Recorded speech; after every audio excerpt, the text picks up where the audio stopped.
DocTalk is brought to you by Merck Animal Health, the science of healthier animals.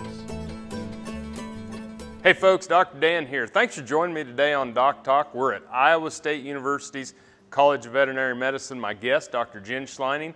We're going to have a great show talking about how to put chains on the calves when you pull them and what can go wrong and how you can fix those calves if it does. Stay tuned and enjoy the show.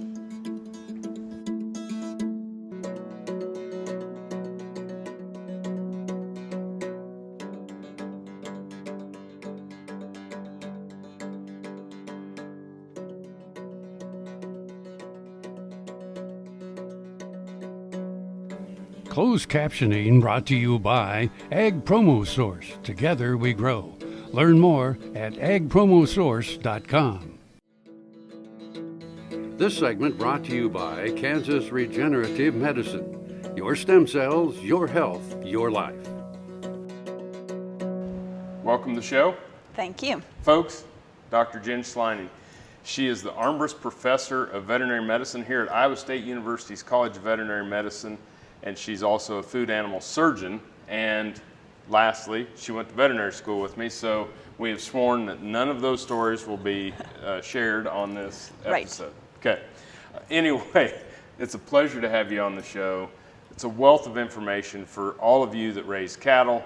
You need to look Dr. Schleining up on the website, and we really appreciate everything that you do for our industry. Thanks for having me. I'm happy to be here. So we're going to talk about calving.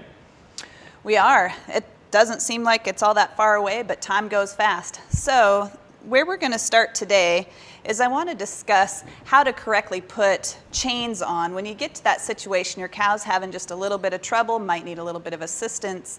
We're just going to walk through how to do that, first of all. Here we have Snowflake and Frosty. Thanks, Frosty. You're a good girl.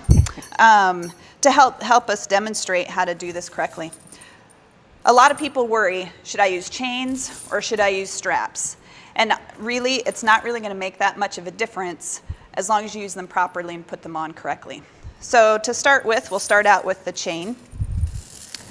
A lot of the calving problems that we see after a dystocia management with the calf could be related to how the chains were put on. So we're just making a loop. You want to put that loop up above the fetlock.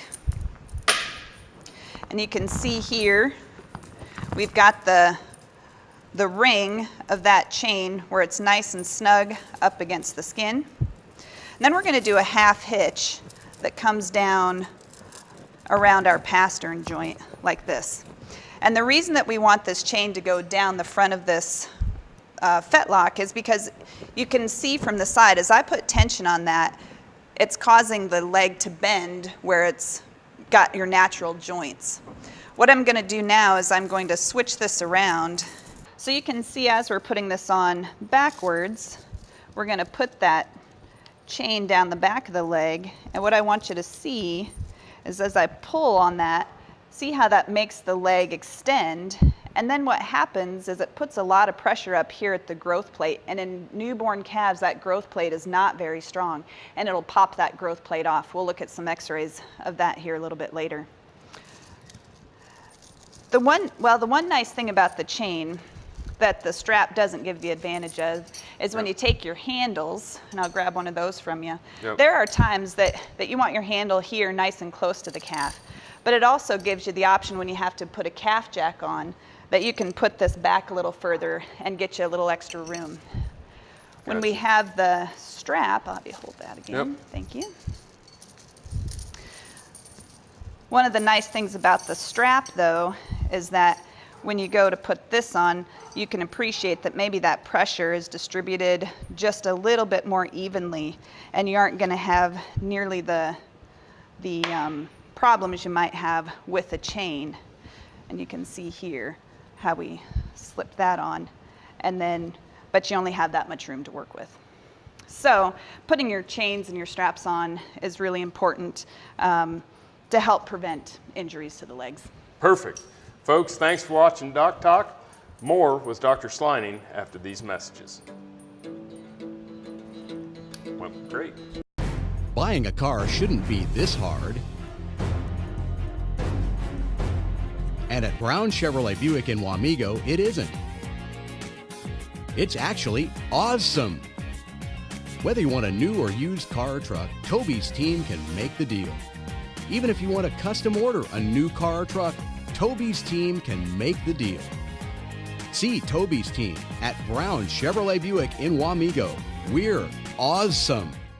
Soil is the life of a farm, and for 25 years, SureCrop Liquid Crop Nutrition has helped growers produce abundant quality crops while preserving and improving the soils they steward. SureCrop offers complete soil and plant analysis with cropping recommendations, delivery direct to your on-farm storage, and quality crop nutrition custom blended for your field. Choose SureCrop for the assurance of excellence for your soil. Call today or visit their website for more information. This segment is brought to you by Santa Fe Trail Meats in Overbrook, or visit us online at sftmeats.com.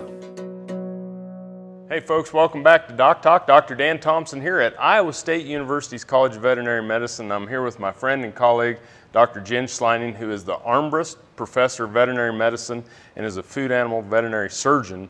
And we just talked to you all about putting the chains on correctly, and now we're going to talk about when things go wrong if you don't do it correctly. Right. So I've got a few x-rays here to show our listeners and our viewers. This is a front leg of a newborn calf, and what we're looking at here, this is the fetlock. This is his little knee sitting up here.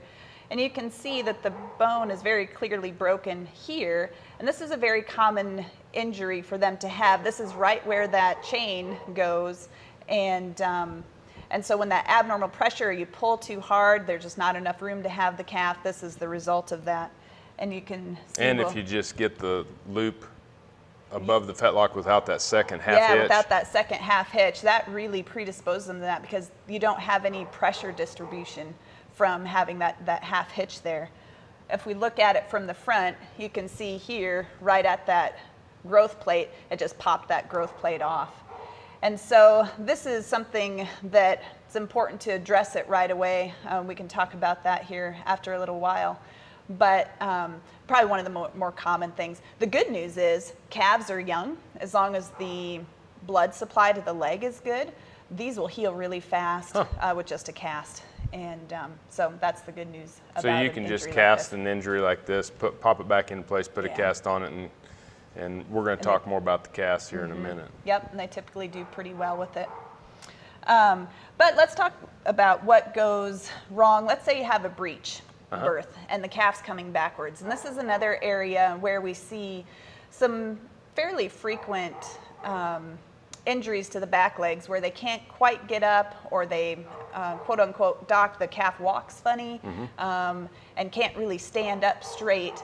And what we're looking at here, so this is the pelvis of a calf, and we have both femurs. Here's the hip joints here. This is a normal x-ray, and you can see that our femurs are sitting right into the hip joint.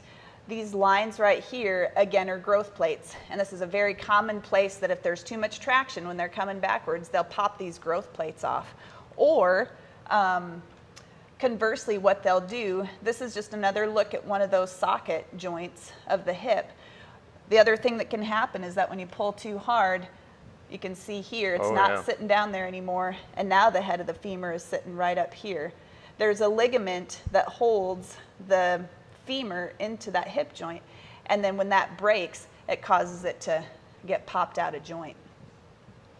Another common thing for backwards calves, unfortunately, is that we can get breaks along the growth plate of the femur, and this is down by the stifle joint. Here's your hip again. And the thing that makes femur fractures so complicated is that you can see most of the time there's so much muscle mass over the top of those. They've got one end pointing north and one end pointing south, and they don't meet in the middle very well, as you can see here. So it can be fairly complicated to get those back together.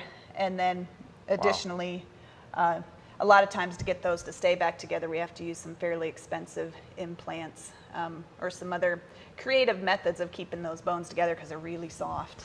Wow. So making sure you have the chains applied appropriately.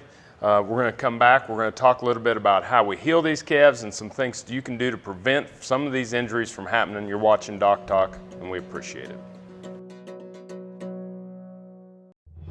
no matter where, no matter why.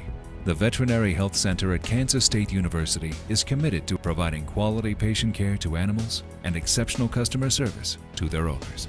From routine checkups to emergency and specialty care, our world-renowned specialists and experienced professionals are here to discover, to teach, and to heal. Let us know. How can I help? How can we help? Next time you see a beautiful field of corn, reach out and thank the farmers who work tirelessly to raise corn for livestock feed, renewable fuels, and exports to feed a growing world population. The farmers on the Kansas Corn Commission work for Kansas Corn with grower-funded checkoff dollars that support foreign and domestic market development, research, promotion, and education to expand opportunities for Kansas farmers. To learn more, visit kscorn.com. Grain sorghum is one of the most important cereal crops worldwide, and Kansas leads the nation in its production. Over the years, sorghum has been either exported, used in animal feed domestically, or for other industrial uses. Recently, its use in the ethanol market has seen tremendous growth, with 30% of domestic sorghum typically going to ethanol production. Kansas Grain Sorghum is committed to sorghum research, market development, and education. Learn more at ksgrainsorghum.org. The BQA Tip of the Day, sponsored by Beringer Engelheim Vetmedica, Inc. Hello, Dr. Nels Lindberg here with the Production Animal Consultation and Animal Medical Center out of Great Bend, Kansas. And today for your BQA tip, we're thinking about VFDs. VFDs, you're all kind of getting in tune with them and figuring out maybe what you got to do. If you're not, you really need to catch up and get with your veterinarian and start having those conversations. But first and foremost, you need a valid veterinary client-patient relationship. And if you don't have one of those, you really need to address that and get after it and get that done. From there, work with your veterinarian closely so that you're not scrambling to get those things done. And that's what our biggest concern is people prolonging and waiting to actually get those things done. And come January, February, when you need a VFD, you can't get one done in timely fashion like what you really want. So get with your veterinarian and get after it and get it done and keep at it.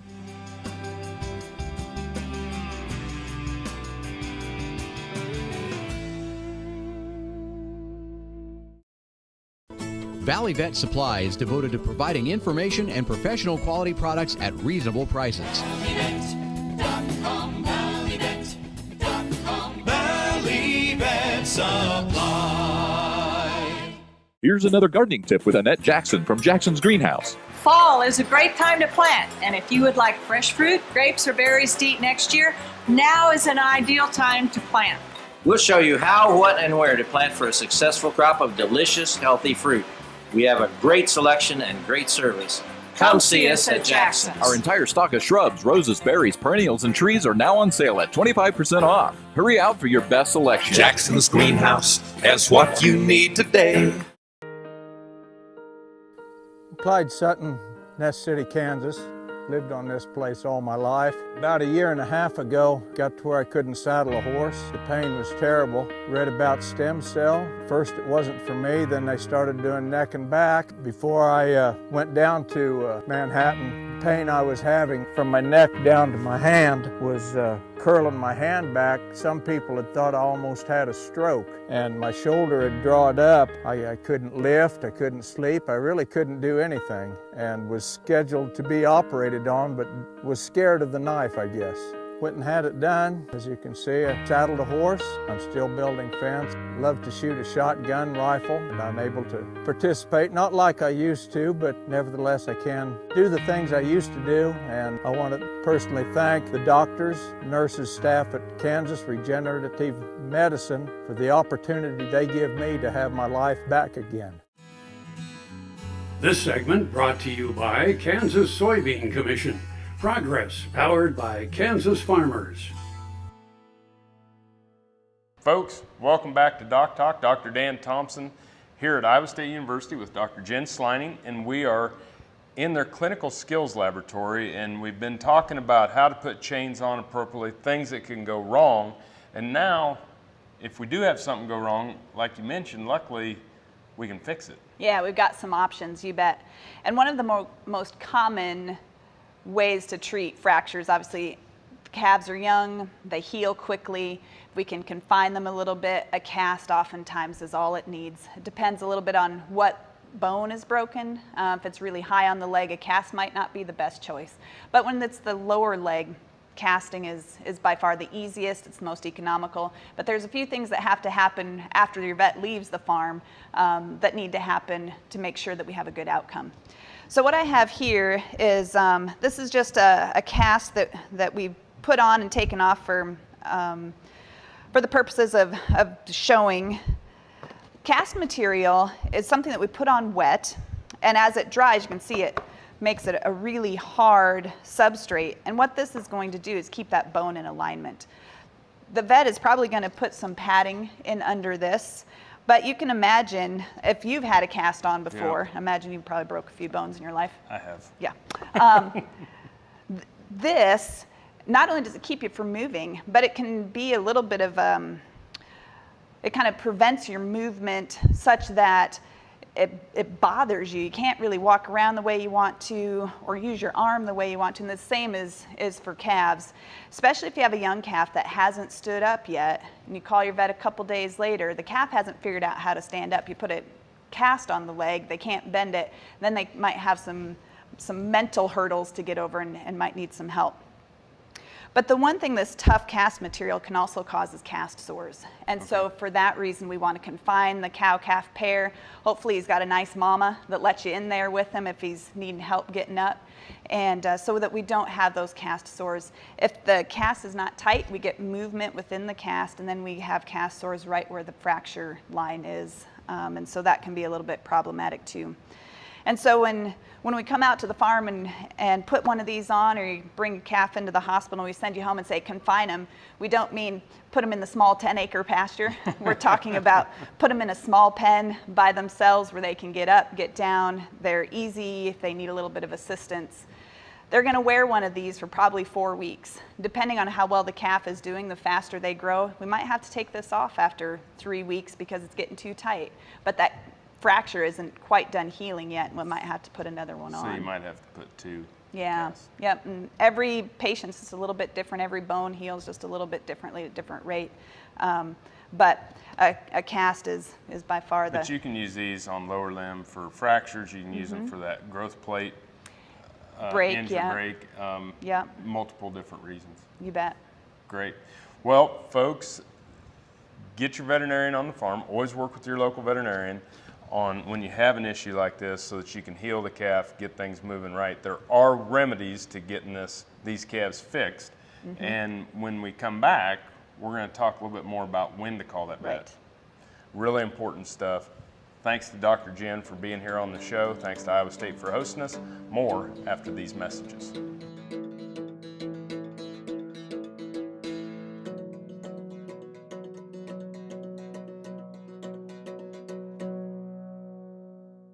Broadband has become as important to us as highways. That is why DocTalk is teaming up with NTCA, the Rural Broadband Association, and rural broadband companies like Blue Valley Telecommunications in fighting for quality broadband access through the program Smart Rural Communities. I don't think we have any idea what's coming in the future. I couldn't have imagined 5 years ago what we're doing today. So in 2 years, I would guess there's things we can't imagine that we're going to be doing. To learn more, visit ntca.org/smart or bluevalley.net. Ag Promo Source is a unique group of marketing specialists with one mission: help your ag business grow. Each affiliate has their own area of expertise, and they work together to bring you advice, products, and services. To get started, visit agpromosource.com. Ag Promo Source. Together we grow.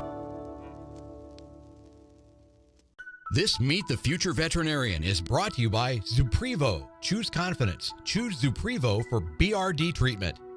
Ellen Unruh grew up in East Central Kansas and earned her bachelor's degree in animal science from Kansas State University before attending veterinary school there. She is currently working on her master's degree in veterinary biomedical sciences, studying heat stress in feedlot cattle. Upon graduation, Ellen will focus on food animal medicine and do beef cattle research work. KFRM is one of the largest farm radio stations in the nation, dedicated to informing and entertaining rural listeners from northern Oklahoma to southwestern Nebraska. You can catch KFRM in many ways. Of course, 550 on the AM dial, streaming at KFRM.com, or on your smartphone by going to the TuneIn Radio app, or on Ag AM in Kansas on Tuesdays and Facebook every day of the week. KFRM, tune us in. You'll be glad you did. Healthy cows start with the new hired hand automatic livestock sprayer. Rancher invented to provide an efficient alternative to pour-on and injectable parasite management systems. The portable design allows cattle to treat themselves head to hoof. Strategic device placement with pass-through activation technology takes the stress out of parasite treatment for cattle and the rancher, leaving more time to tend to other vital tasks on the farm. To learn more, visit cowsprayer.com. The new hired hand makes healthy cows easy. This segment brought to you by Kansas Farm Bureau, the voice of agriculture. To join today or more information, go to kfb.org or find us on Facebook and Twitter. Hey folks, welcome back to DocTalk. Dr. Dan Thomson here with Dr. Jenn Schleining. She's the Armbrust Professor of Veterinary Medicine here at Iowa State University's College of Veterinary Medicine, where she serves as a food animal surgeon.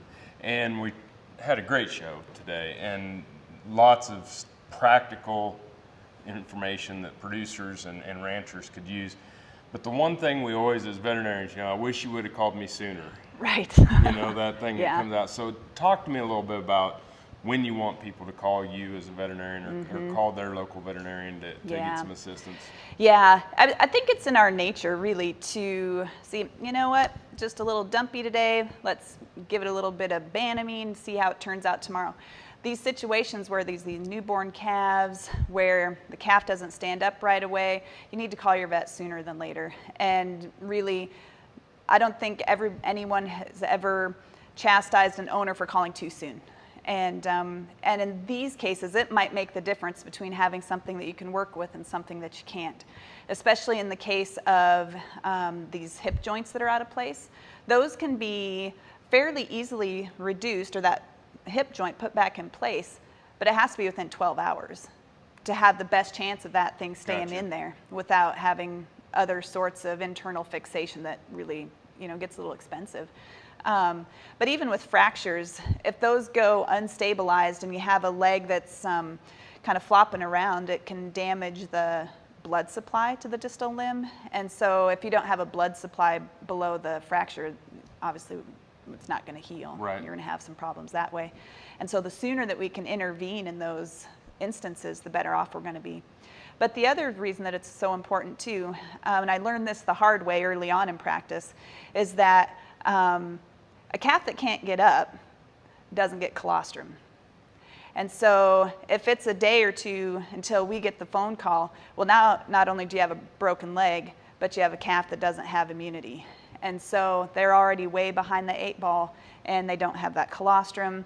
They're going to have infection, and it just increases your morbidity and decreases the risk, or decreases the chances that you're going to have a successful outcome. So probably want to give that calf colostrum. Yeah. And then worry about the leg. Yeah. Type of. Yep. Or in fact, hey, here's an idea. Call me. You give the colostrum while I'm on my way. That's a great idea. Yeah. Yeah, I think that there's a lot of times too when we think there's a calf that we can pull and it's not something we're doing as a producer on a day-to-day basis, but the practitioners are seeing the most difficult cases day in and day out, and just the chance of survivability and the opportunity exists, and that's why those people live in your community. Right, absolutely. And so anytime that you can get a veterinarian in on the process, the sooner the better, and the better chance you're going to have a positive outcome. Well, sure appreciate you being on the show, appreciate your friendship and all that you do for veterinary medicine. Thanks, I'm happy to do it. Great. Folks, Dr. Jenn Schleining, she's the Armbrust Professor of Veterinary Medicine and is a food animal surgeon here at Iowa State University's College of Veterinary Medicine. Thanks for watching DocTalk. Remember, always work with your local veterinarian. And if you want to know more about what we do on the show, you can find us on the web at www.doctalktv.com. I'm Dr. Dan Thomson. Thanks for joining us on the road today at Iowa State University, and I'll see you down the road. Closed captioning brought to you by Ag Promo Source. Together we grow. Learn more at agpromosource.com.